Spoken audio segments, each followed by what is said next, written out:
Tillerson and Suu Kyi were scheduled to hold a joint news conference later in the day.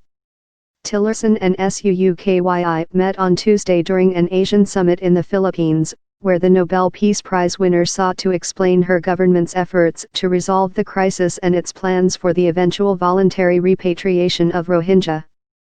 A senior U.S. State Department official traveling with Tillerson told journalists on Tuesday the secretary would tell the army chief that peace and stability needed to be restored to northern Rakhine so that Rohingya refugees could return home.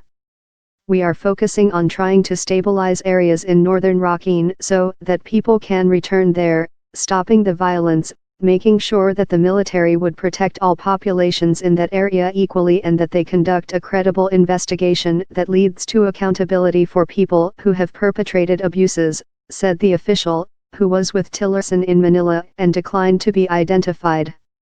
U.S. senators in Washington are pressing for economic sanctions and travel restrictions targeting the Myanmar military and its business interests.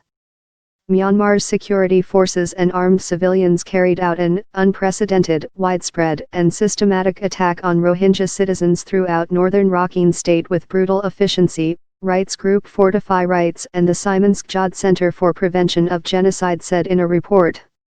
The report, released on Wednesday, said thousands of Rohingya continued to cross into Bangladesh, contributing to the fastest growing outflow of refugees from a country since the Rwandan genocide. The Myanmar military says it launched a counter-insurgency clearance operation after Rohingya militants attacked an army base and 30 police posts on August 25, killing around a dozen security forces.